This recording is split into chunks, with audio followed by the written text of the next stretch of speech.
Jim Pulse. Thank you very much for that, my friend. Thank you, Jim Pulse. Much love for that. And shout out to Neil Ray, who's gifting channel memberships live right now. What's going on, everyone? It's Sunday night. This is the 8th of December, 2022. 2.5 weeks away from Christmas already. It's crazy how fast this year has gone by. Unbelievable. I'm just kind of taken back. I mean, the first 4 months seemed like it dragged, I think because of the road to WrestleMania. Every week there was something big and important to go down, and we got kind of spoiled, let's be honest. I think once WrestleMania came and went, things seemed to kind of sped up a little bit. And now we are, 8 months removed from WrestleMania? We're almost at the end of the year. This coming Saturday is Saturday night's main event. A month from now is the Royal Rumble. And we're right back to the road to WrestleMania again. Unbelievable. But I hope everyone is having a wonderful weekend. I am Don Tony. Welcome to the Sit Down. What do we do on this show on Sunday nights? I like to coin the phrase the lazy show. We basically just sit back and talk about whatever our live friends want to get into. We want to be part of the conversation that show up Sunday night. We want to dictate what we talk about. Even if you just want to hang out and work, just sit back and listen. I appreciate each and every one of you out there. And, one quick plug, check out dtkcshow.com. The website is probably about 75% done. Now we're going to start adding features. It's kind of like what's happening on Netflix right now with WWE. Like if you go to Netflix, especially if you're overseas, you will see some WWE content on there, but it's not available yet. You have to wait until January 1. Probably New Year's Eve. It'll come out a few hours earlier, but they're starting to put everything together. And this Monday night, Kevin and I will be live for your next installment of the Don Tony Castle Show. That is going to be a really fun episode to get into. And I tell you, I think the biggest buzz coming out of the last 48 hours in wrestling is this transfer window. I don't know why they chose the term transfer window, but it's basically a superstar shakeout. When WWE announced the Netflix deal, rumors started to come out pretty early, and it was almost common sense. It's similar to like the Saudi Arabia deal. Saudi Arabia wants the top of the top of the wrestlers. They also want the larger-than-life characters, those who come across as bigger than just the average wrestler. They don't want Starbucks looking like guys and girls there. But WWE would stack Saudi Arabia, and early on, to really make an impression, we had some legends come out of retirement, which kind of backfired. I already started working on the revamped episodes of This Week in Wrestling History, which will launch the first week in January. That'll launch, I think, January 9th. But no, you know what? Probably January 2 will be the first episode that will drop. But, we had to revisit Goldberg taking on the Fiend. And I played that back, and that is one of the audio highlights we're going to feature. That crowd was kind of taken back, even in Saudi Arabia, a little bit shocked that the Fiend lost the way he did. But as years go on, where's my cigarettes?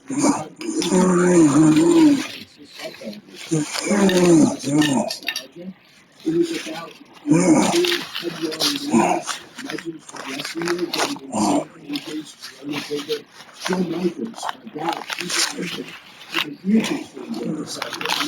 And smart man to do it. You know that match disappointed. And then later on, the smell wore away. And WWE did not have to stack, the shows with these, legends and old timers and larger than life things. Then it became the biggest Royal Rumble of all time, the greatest in the world, the king of the ring, the queen of the ring. It's like the biggest, the largest, the most spectacular, unbelievable, greatest event in WWE history. So that's what Saudi Arabia has become. It's basically making the crown prince feel that, oh yeah, no, we do things like this on our regular premium live events. But in Saudi, we take it to a whole new level. We've had Battle Royals before, but this is the greatest one of all time. That's what Sheamus Saudi Arabia now with Netflix. And when Triple H says that, how big this deal is. This deal is bigger than Saudi Arabia. And this is something that has secured WWE for over a decade to come. I know it's but the amount of money involved and its incentive this is not, see, what a lot of people need to understand is it's not just about having a platform subscribers. Oh boy, oh boy, oh boy. Bring back wrestling fans that have been adults loving wrestling for years. So you get countries and younger fans out there that suddenly see like, wow, this is cool shit. It's not just subscribing to Netflix. That can lead to revenue because you start selling merchandise, you start getting a bigger fan base. So it is not just being able to have bigger viewership. That could spawn into something even better for WWE. It's a trickle down effect. Netflix becomes successful and they have tremendous audiences. Advertisers want to pay even more money. A lot of people get angry. But they take pride. We were the only people that brought that to everybody's attention many, many months ago. On location changed how premium live events are going down in WWE if you want great seats. You want to sit front row, third row, you want to take home the chair, you want a little bit of a VIP experience. Now you pay over the top for it because WWE is in tremendous demand, and you are going to pay top premium dollar if you want that extra experience. That's why now, uh, Survivor Series, Elimination Chamber, anything that's coming up. Go to On Location's website, just search WWE. Some of those packages are $5 grand a piece, and that's not even WrestleMania. So everything is a trickle down effect. The stock right now, have you noticed with all these WrestleNomics, the analyst sites, the news sites? Oh, they can't wait to tell you when the WWE stock drops to $80 a share. Right now, that stock is $138 a share. Do you understand the extra billions of dollars that WWE is worth now the last couple of months? Anybody covering it? So this superstar shakeup, this transfer window, I mean, especially that WWE tries to mimic sports. Now, it gets the rub from NFL, gets the rub from other platforms. You think this the draft would be good, but now they want to do transfer windows.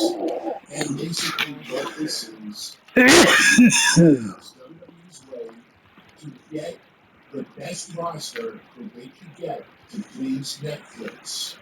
That's what this is all about. And it's going to be really interesting to see how NXT is affecting this. It's really interesting. You think about it. We've talked about this before, especially on some of the news updates.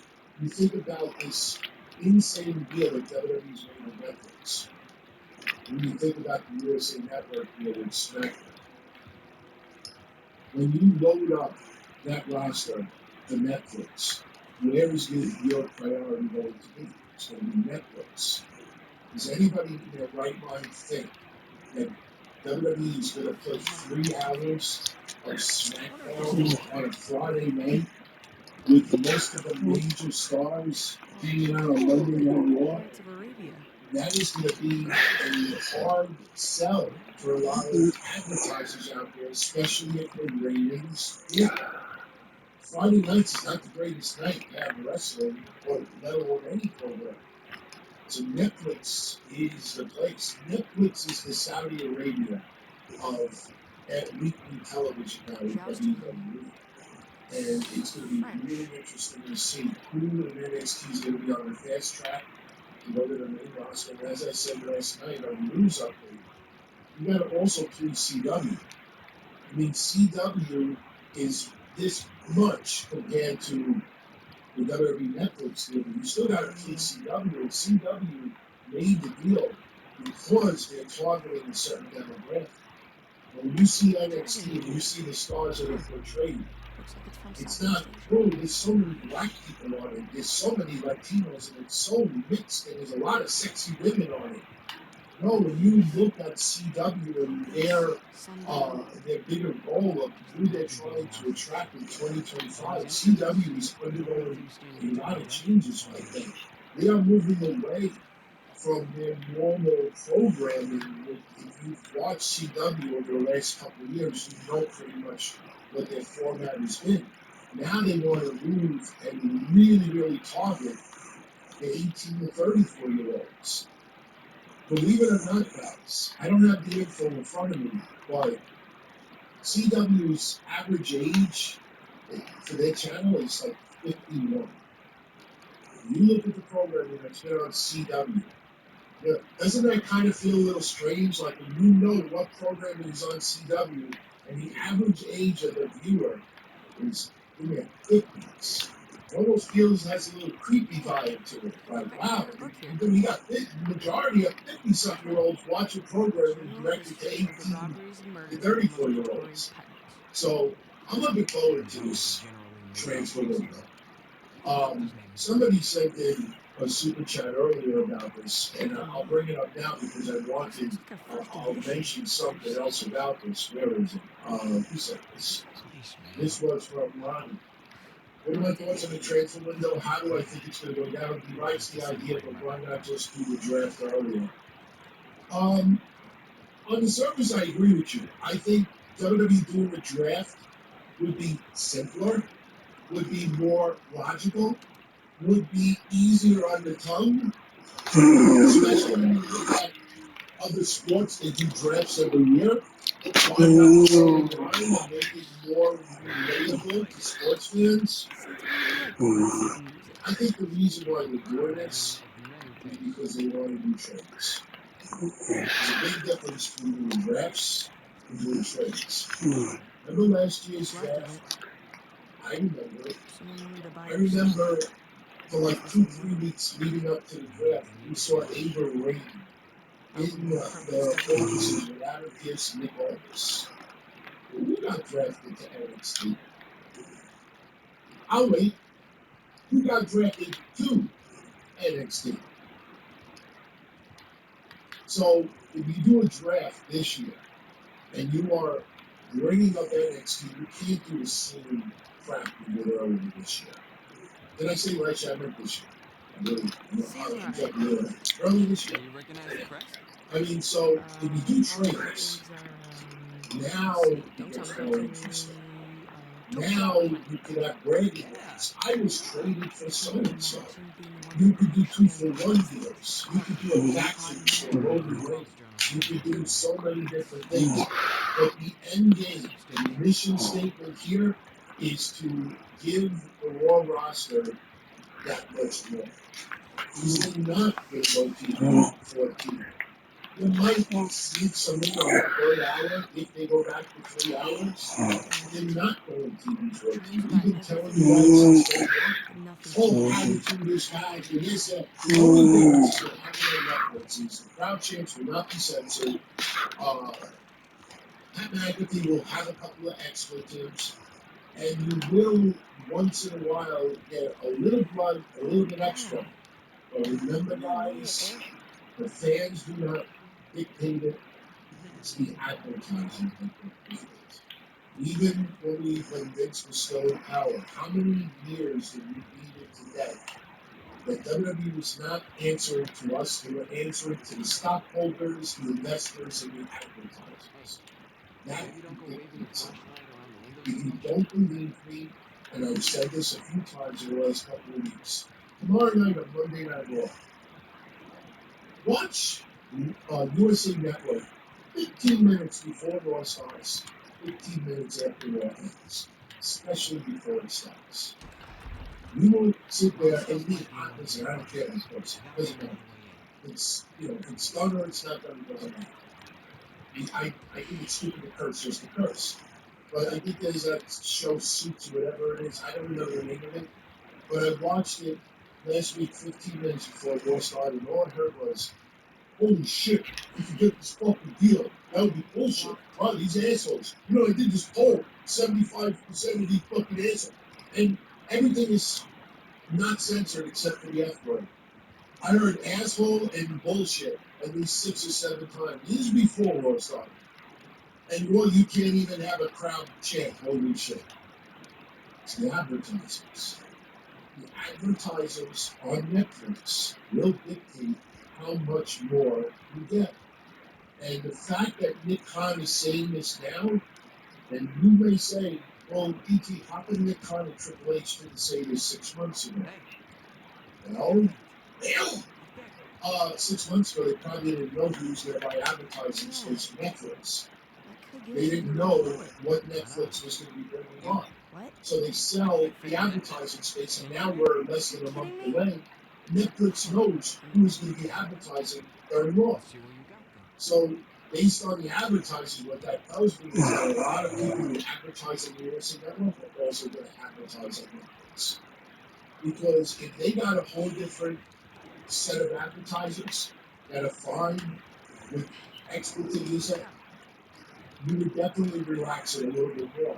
But keep in mind, and this is the most important thing I've been saying, it's 4 months since the first start. You're not going to lose. It's not moving.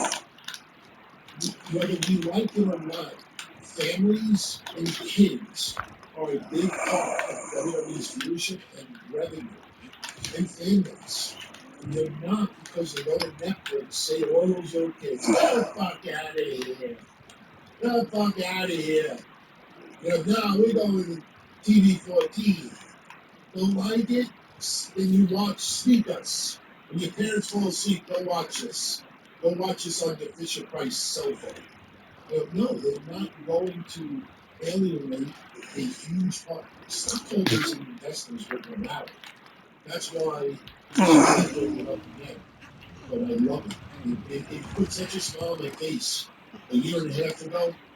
Remember all those news sites that started this Monday night, WWE's going back to TV 14? The we did on that same night said, what are these people talking about? WWE have to get the okay from investors, stockholders, there is a difference, advertisers, and the network themselves. You don't have investors investing in your company and advertise, then suddenly say, we're going to just start going attitude. You can't do that. So when I saw all these wrestling news sites reporting this, and every one of the top wrestling news sites were reporting it, I think we were the only people that thought bullshit since day one. It ended up being bullshit. Same thing with Netflix. Same thing last year, or earlier this year, when The Rock made Cody bleed. Other roads. Oh my God, attitude is back. I still look at the thumbnails from some of my fellow podcasters For those weeks leading up to WrestleMania. The PG is dead. The Attitude Era's back. The Netflix here is here. Oh my God, we're gonna get blood. We're gonna get expletives. We're gonna get this. We're gonna get that. It's oh my God, PG is dead. Ready, set, hit. The holidays are in full swing, and so are amazing deals at Amazon. You'll save so much on holiday athletics, like lights, tents, and outdoor gear. You'll have money left over for a premium yoga mat, so you can try to touch your toes by New Year. Almost there! Or that Pro Series two-person sled with titanium alloy skis. Oh, what fun it is to save! Shop Amazon for all your gifting needs. Llegó la época de festejar con Tracy Games y sus chicken fingers preparados a mano en tus celebraciones. Contagia la alegría y el espíritu de las fiestas con papas fritas onduladas, Texas Toast de mantequilla con ajo y nuestra característica Game Sauce. Para una temporada memorable, obsequia tarjetas de regalo de Games y los alegres cachorros de peluche de Candy Game a beneficio de organizaciones locales de mascotas. Tracy Games les desea felices fiestas. One love. I don't know how we started with an opening rant, but we did. So let's start getting into your questions. Just to finish up what Ryan said about the translate, the shape. It's going to be really interesting to see who on the main roster ends up going at NXT. I'm in. And one thing that WWE needs to continue doing for the rest of the year is to make NXT's worth It's locked from this perception side too. be as positive and as high as possible, because you don't want fans, when someone gets traded to NXT, you don't want the fans to consider it a downgrade. I don't care storyline or not. You don't want a whole bunch of wrestlers to give this perception like, wow, I got promoted. You cannot let NXT have the aura of a demotion. Revamping, spicing things up, trying to tweak things, yeah, you could do that. Somebody's not being used to their potential on the main roster, yeah, put it on NXT. But it's going to be interesting to see who goes to NXT. That's probably more fascinating to me than anything else. Because, especially if Raw stays 2 hours, oh my God, the spots are so limited as it is that, there's going to be people that probably would want to go to NXT rather than sit and cater. Because you sit and cater, you're really not giving, you're not giving anything back, so to speak, unless you're doing conventions, appearances, going to schools, going on promotional trips with WWE. You want to have worth. And if I'm a wrestler, I'd rather go to NXT than sit in Cleveland, to be honest with you. So, speaking of sitting around doing that, a little bit later we'll talk about both things, if you guys want me to talk about it. I touched on it briefly yesterday, but I have a few things to say about Ray Phoenix. I don't even think we could blame this on Google Translate or even Twitter Translate, that maybe he just wrote more wording because he doesn't speak English. I translated what he said back and forth, and that's what he intended to say. And he's let it sit now for 24 hours, more than that. So Ray Phoenix knows, it's not like that he's out and about, and then 24 hours later, Chico, you realize the promotion you caused online? You see all this stuff, oh my God, no, I did not mean that. I wasn't talking about that. I was talking about the migrant crisis. I was talking about Ricky Starks. I wasn't talking about me. You let it sit for 28 hours, son. Now you got to kind of like lie in the bed. Inhumane treatment. Unbelievable. Inhumane treatment. Inhumane treatment. All right. Let's get into a couple of questions here, and then we'll head over to the chat. Yeah, you know what? Hey, big shout out to. Whoa. That didn't work. It's just something to say. We'll shout out our shadow members in a little bit.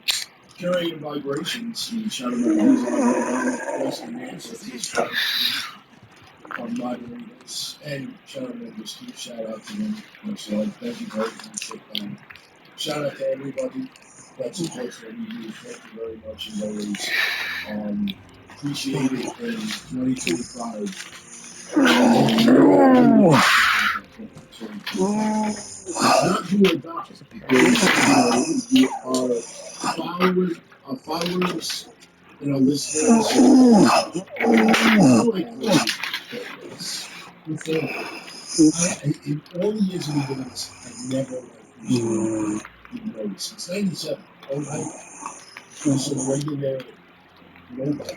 Just to be honest with you. I know this. No, you're somebody. No, I'm just a regular guy, just like them. We're all family. And our family has grown since January 29th. And in 2025, I'm telling you guys, we're going to take it. Don't know when. It'll happen the right way. We're not going to go to Tony Khan route and buy stats to get back to the top. I want to shout out Will Chisholm. Will, thank you for the 5-star. Do Julia, does Julia beat Roxy for us for the title? Or will Stephanie not go turn on her and force her? And Julia winds up with the title and staying in the race. You know, here's the thing, Will. I touched on this briefly yesterday. I really, we talked about so much of the news up there for a week, but we really did not spend any time. You bring up a very, very good question.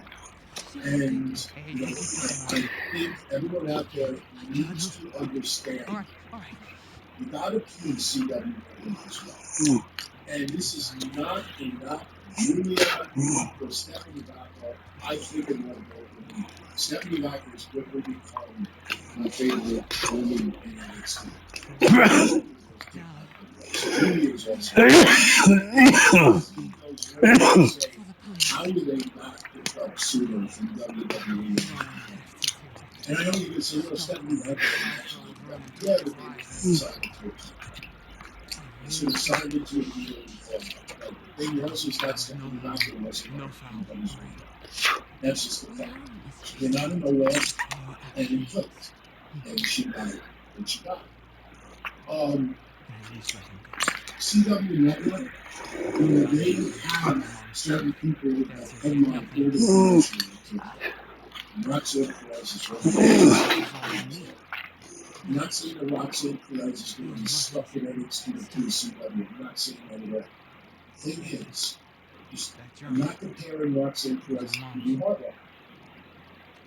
But remember Indy Hartwell, guys. Remember the petitions? Give Indy a chance. Bring it to the main roster. I'm not trying to beg because I know I wasn't the only one except you know a lot of these stories. But when fans were doing that, they do it for the holidays. Oh, my favorite is going to the main roster. I'm so happy for you. And no one crying. You don't even cover ice cream. I'm so happy for you.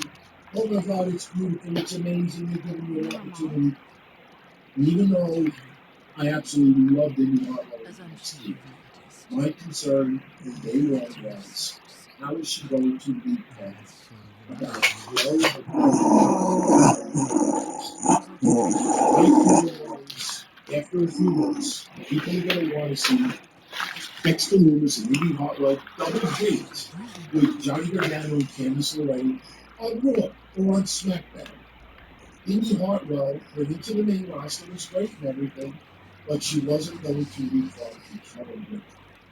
Then they tried to give her the push with Candice LeRae, and they shut some people up online, and they gave them a little bit of extra TV and premium live event time. And the fact of the matter is, there are so many women on the horizon to bring up, and she became expendable. There are other women that are going to become expendable as well.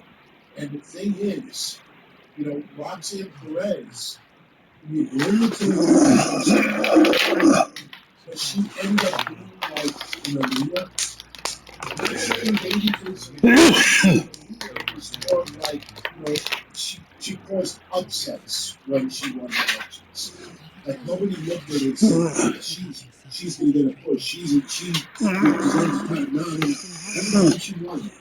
You know, upset victory. You look at Roxanne Perez, you bring to that main roster. You know, is she going to leapfrog enough people where she can hold that position right now? Might be a little bit too early. They might be able to find a spot for her. But the thing is that I think Julia winning the women's championship is what a lot of NXT fans want. Roxanne Perez has done a great job with it. And if Julia does win that championship, that tells me Roxanne Perez is on the way to the main roster. Do not discount the possibility of Julia going to the main roster quicker than people think. Is that also a possibility that Julia loses to Roxanne Perez and then she goes to the main roster? I know you don't like people to have multiple losses and then get promoted. Usually you have a big run first and then you kind of give them back a little bit. And then you go to the main roster. My gut feeling tells me that Julia wins the NXT Championship. She already lost to Roxanne Perez once. I think she wins it this time around. And maybe Stephanie Wagner turns heel. Maybe she celebrates with Julia and then attacks Julia right after the match. And that puts more attention on Stephanie Wagner and Roxanne Perez quietly walks out. And then maybe she shows up on TV. Now, you got to also think about something else. This is something I brought up yesterday. I don't think Tiffany Stratton's going to cash in on the NXT Women's Championship. If you remember 3 or 4 weeks ago, Kevin and I were joking about that. Like, we got the possibility of Tiffany Stratton cashing in on NXT. Yesterday at Deadline, that's exactly what Tiffany did. She's going to be watching to see what happened with Roxanne Perez and Julia. She might just cash in. But and what's something else? New Year's Eve is going to be a Los Angeles. It's the day after the Netflix show here. You're going to see a large presence of main roster talent on NXT. You'll probably see some cameos helping pave the way about the transfer window. You might get some people who are not being used all that much on the main roster right now, and then they show up in NXT because they want that opportunity. And there's always the wild card that The Rock can show up in NXT. I know it sounds nuts. I don't think it'll happen because if the rating is under a million, just get back to the Cena Undertaker tweet by Tony Khan. I don't think people want that to live in infamy. But I think right now Julia is actually a chance to win the women's championship. I really do. I really do. Thank you for that. Logan 99. Randy Orton brings back the punt kick with Kevin Owens excited next week. I don't know if he brings back the punt excited next week. I think if Randy Orton punts Kevin Owens gets taken out on the stretcher. I don't know if they're going to go that deep for Saturday night's main event, but I do believe Randy Orton returns at Saturday night's main event. Maybe they have a match at the Royal Rumble. Maybe they have a match at the Royal Rumble. Because keep in mind, I'm convinced Sami Zayn and Kevin Owens is a WrestleMania match. I think that will happen. Kevin Owens versus Sami Zayn. I can see a video package of that. You look back last year, what happened, and all of their, history. Now, Sami Zayn is the babyface, and Kevin Owens is the heel. Kevin Owens can have the same storyline like he has with Cody Rhodes.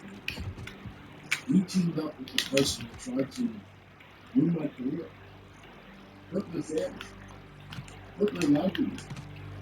You're not a friend. We can do the very same storyline. So, if Randy Orton punts Kevin Owens has to be out of action. I don't know. We'll see. I don't think the punt will happen in Saturday night's main event, but I think Randy Orton and Tony absolutely will. Absolutely will. Dog 29 days. Did I let Kevin know about Don Foley? Do I still have beef with Jason Power, Gabe Sapolsky? Yeah, I used to call it Gabe Sapolsky. It's not that I don't have heat with them anymore. To be honest, if Gabe hears this, Jason Powell hears this, they will agree 1,000% of what I'm about to say. They didn't give a shit about me from the beginning. So it's not like I have heat with them. They just didn't like me. I'm still blocked by Gabe Sapolsky. I have said nice things about Gabe for several years. I don't have any issue with Gabe Sapolsky anymore. You gotta understand something. And listen, we're in the year 2024. And if I'm still bringing up stuff from 2002, there's something wrong with me. But what people need to understand is that my problem with Gabe Sapolsky goes back to his Ring of Honor days and how he treated some of the wrestlers there because they wanted to get an extra payday in the next company. And then when USA Pro Wrestling was doing some stuff from Dave Sapolsky, with others were very dense about certain talents. But my big problem with Dave Sapolsky stems back to the Ring of Honor. And for those that don't know the story, I'll tell one very quick story. It's dirt, so you probably like it. When XPW came to the Northeast, I was heavily involved with pushing tickets and promoting the show in the Northeast. And because everything XPW was West Coast, so they needed people in New York to basically handle a lot of the local stuff. We drove to Philly, dropped the gates off, so Philly fans could watch XPW on TV on a weekly basis. We did, we looked into insurance. I still have the insurance papers and all that. That guy Slash, even though we had problems and falling out, he was very, very heavily involved and very responsible and did a good job with XPW. But the thing is that anybody who goes back to the early days of Ring of Honor, they remember two wrestlers by the name of Boogaloo and Lowrider. And Boogaloo and Lowrider wanted to work XPW's first or second event because they wanted to pay. And I'll never forget it. And if any of you ever talk to those guys, they'll confirm everything I'm saying is 100% true. They might not want to talk about it, even though it's 22 years later, but who wants to stir up shit? Yeah. I'll never forget it. I was at Slash's house in Golden, Colorado. We were on the phone with, I think it was both. I remember which one had a family, was married with kids.